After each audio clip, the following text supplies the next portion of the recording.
2.6 hectares.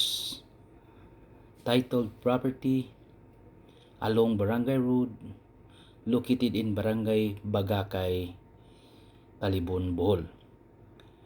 It is almost boundary in Hitape and Talibon.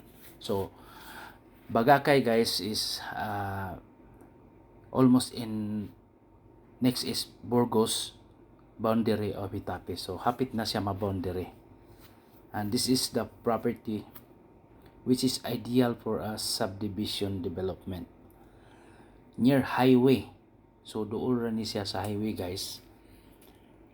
And it is at the back of the school in Bagakay, and near to the what they call ret house.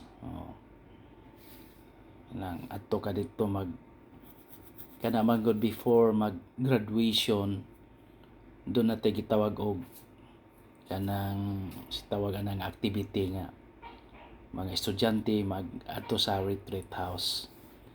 So murag religious activity na siya, guys. Then adto daw magkuha na sila, wako kasway retreat kanang tawag ana. So kini nga lugar, guys, mingaw gyud ni. It's a quiet place. Then there is an adjacent lands also nga it will expand to this land.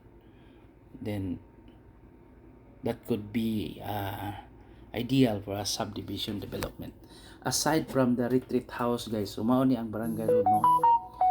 Aside from the retreat house, napo dito ang gitawag og Maranatha, katong street children nga kuan ba.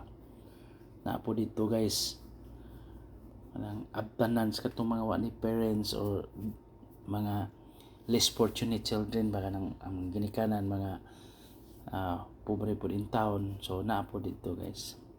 So this is the school in Bagakay, guys. Then proceed to sa highway, approximately, no, mga less than 1 kilometer, more or less 1 kilometer lang, no, from the highway. So this is the highway, guys, of Barangay Bagakay, Talibon, Bohol. So next guys, doon ra pud ni sa beach, sa dagat.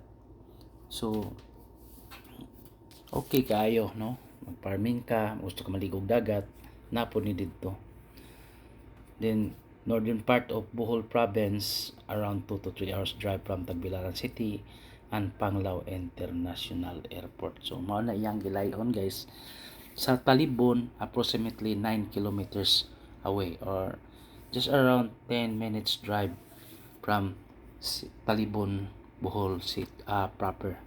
So hapit naman na city. Talibon is one of the progressive town in Bohol.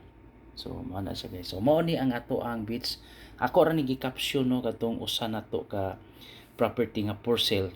Actually this property is for sale also, pero mao lang ni akong gi-caption kay mao po ni akong nakuha nga beach po diha dapita, pero although mao ra ni diha dapita dool ra gyud kaayo, no. So meaning kani nga linyaha dinhi gikan sa atong property nga for sale nga 2.6 hectares at 500 pesos per square meter. Duol ra sad ni siya, guys.